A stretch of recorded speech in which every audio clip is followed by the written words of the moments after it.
रघुपति राघव राजा राम पतित पावन सीताराम। रघुपति राघव राजा राम पतित पावन सीताराम। ईश्वर अल्लाह तेरो नाम, सबको सन्मति दे भगवान। ईश्वर अल्लाह तेरो नाम, सबको सन्मति दे भगवान। रघुपति राघव राजा राम पतित पावन सीताराम।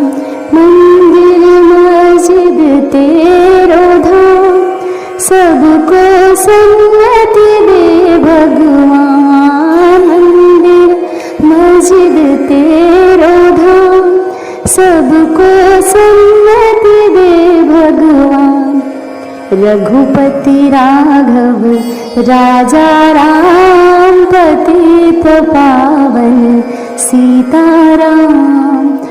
ईश्वर अल्लाह तेरो नाम, सबको सन्मति दे भगवान।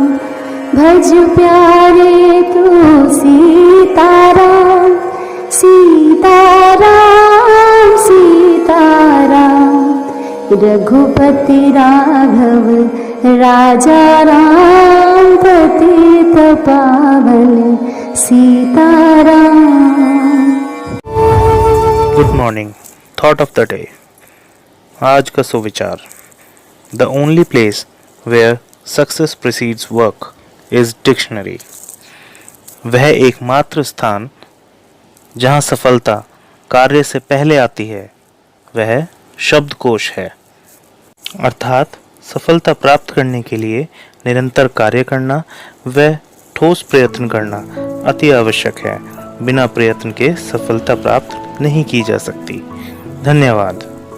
नमस्कार, मैं इला गुप्ता आज के शब्द के साथ। आज का शब्द है जायंट, GIANT।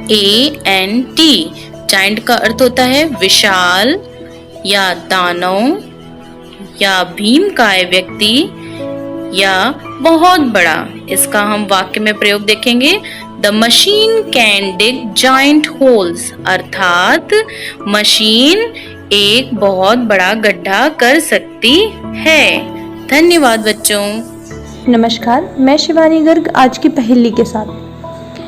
बच्चों, ऐसा क्या है जो पर्वत से भारी है पर हवा में लटकता है, समुद्र से बड़ा है पर पानी में तैर सकता है? बच्चों जरा सोचो, दिमाग लगाओ, ऐसा है क्या? जी हाँ, बिल्कुल सही कहा, वो है चांद।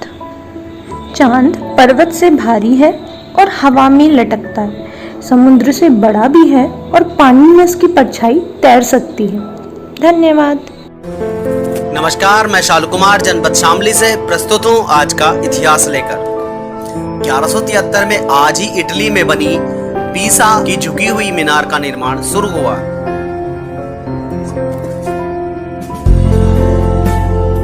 उन्नीस 1925 में आज ही प्रसिद्ध काकोरी कांड की घटना घटित हुई थी। सरफरोशी की तमन्ना अब हमारे दिल में है, देखना है जोर कितना बाजुए कातिल में है। सुप्रभात बच्चों, आज का विशेष है अगस्त क्रांति दिवस। भारत छोड़ो आंदोलन या अगस्त क्रांति भारतीय स्वतंत्रता आंदोलन की अंतिम महान लड़ाई थी जिसने ब्रिटिश हुकूमत को हिलाकर रख दिया था। अंग्रेजों भारत छोड़ो आंदोलन की शुरुआत 9 अगस्त 1942 को हुई थी। इसलिए भारतीय इतिहास में 9 अगस्त के दिन को अगस्त क्रांति दिवस के रूप में जाना जाता है। मुंबई के जिस पार्क से यह आंदोलन शुरू हुआ उसे अगस्त क्रांति मैदान का नाम दिया गया है।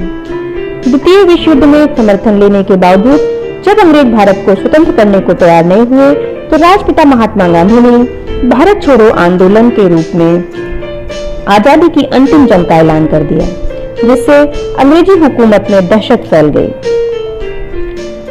करो या मरो नारे के साथ महात्मा गांधी ने भारत छोड़ो आंदोलन का बिगुल बजा दिया। महात्मा गांधी के आह्वान पर लाखों भारतीय अपने जीवन को देश के लिए कुर्बान करने के लिए घर से निकल पड़े। यह भारतीय स्वतंत्रता संग्राम के दौरान विश्व विख्यात काकोरी कांड के ठीक 17 साल बाद 9 अगस्त सन 1942 को गांधी जी के आह्वान पर समूचे देश में एक साथ प्रारंभ हुआ था। धन्यवाद। मेरा नाम कंचन बाला, मैं गौतम बुद्ध नगर जिले से हूँ। आज की कहानी का शीर्षक है नाई की उच्च नियुक्ति। शाही नायक का कार्य रोज राजा कृष्णदेव राय की दाढ़ी बनाना था। एक दिन जब वह दाढ़ी बनाने गया तो राजा सोए हुए थे। उसने उनकी सोते हुए की दाढ़ी बना दी। उठने पर राजा ने उसे कुछ इच्छानुसार मांगने को कहा। नाई ने कहा, आपके दरबार का दरबारी बना दिया जाए। राजा ने यह बात मान ली। जैसे ही यह समाचार फैला, सभी ने सोचा दरबारी बनकर यह अपने पद का दुरुपयोग कर सकता है। सभी तेनालीराम के पास समाधान के लिए गए। अगली सुबह जब राजा नदी किनारे सैर के लिए गए, वहां तेनालीराम को काले कुत्ते को साबुन से रगड़कर नहलाते हुए गोरा बनाने की कोशिश करते हुए देखकर राजा हंस पड़े। राजा बड़े हैरान थे। राजा ने कहा, क्या ये कुत्ता गोरा हो सकता है? तो तेनालीराम ने कहा, अज्ञानी व्यक्ति जब दरबारी बन सकता है तो ये कुत्ता भी गोरा हो सकता है। राजा समझ गए और उन्होंने नाई को पुनः उसका स्थान दे दिया। धन्यवाद। Very good morning to everyone. आइए चलते हैं आज के क्विज की ओर। First question is, vitamin B की कमी से कौन सा रोग होता है? बेरी एक कुपोषण जन्य रोग है। इसे पॉलिनेराइटिस एंडेमिका, हाइड्रोप्स एस्थमेटिक्स आदि नामों से भी जानते हैं। बेरी दिल संचार प्रणाली को प्रभावित करता है। वह मांसपेशियों की ताकत को कम करता है। Second question is, vitamin C की कमी से कौन सी बीमारी होती है? स्कर्वी में मसूड़े स्वेल हो जाते हैं, उनमें से ब्लड निकलने लगता है, त्वचा के नीचे घाव हो जाते हैं। इस अवस्था में खट्टे फलों का सेवन करना चाहिए। थर्ड क्वेश्चन इज, दूध में कौन सा विटामिन नहीं होता? विटामिन सी, क्योंकि विटामिन सी खट्टे फलों में पाया जाता है।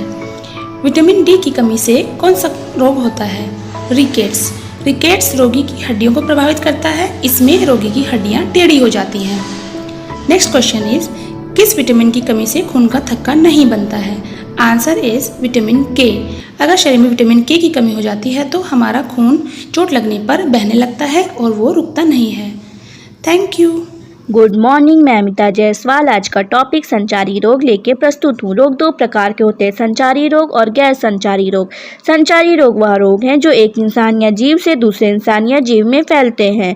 संचारी रोगों के कारण बैक्टीरिया, वायरस, प्रोटोजो और फंजाई जैसे माइक्रो ऑर्गेनिजम्स हैं जो हवा, पानी, भोजन और संक्रमित व्यक्ति के संपर्क में आने के कारण फैलते हैं। हवा द्वारा फैलने वाले रोग निमोनिया और ब्रांकाइटिस जैसी बीमारियां हैं जो खांसते और छींकते समय मुंह को न ढकने और खुले भोज्य पदार्थों का सेवन करने से होते हैं। भोजन तथा जल द्वारा फैलने वाले रोग टाइफाइड, पीलिया और डायरिया जैसी बीमारियां हैं जो दूषित जल को पीने के कारण होते हैं। इससे बचने के लिए हमें जल को हमेशा उबाल कर और छानकर तथा भोज्य पदार्थों को अच्छी प्रकार से धुलकर ही प्रयोग में लाना चाहिए। प्रत्यक्ष संपर्क से फैलने वाले रोग खुजली और कोविड-19 जैसी बीमारियां हैं जिससे बचने के लिए हमें संक्रमित व्यक्तियों की वस्तुओं का प्रयोग ना करके और उनसे दूरी बनाकर रखना चाहिए। Thank you. गुड मॉर्निंग बच्चों। अच्छी आदत के अंतर्गत आज जो अच्छी आदत हमें सीखनी है वह है रोज सुबह टहलना। प्यारे बच्चों, हमें रोज सुबह टहलना व दौड़ना चाहिए। आप जानते हैं टहलने से हमारे पूरे शरीर का व्यायाम हो जाता है। दौड़ने से हमारे शरीर में रक्त का प्रवाह तेज होता है जिससे दिल संबंधी बीमारी नहीं होती, त्वचा अच्छी रहती है, बाल नहीं झड़ते, आंखें स्वस्थ रहती हैं और हम बीमार नहीं होते। इसलिए बच्चों, आज से ही हम रोज टहलने की आदत डालते हैं। शुक्रिया बच्चों।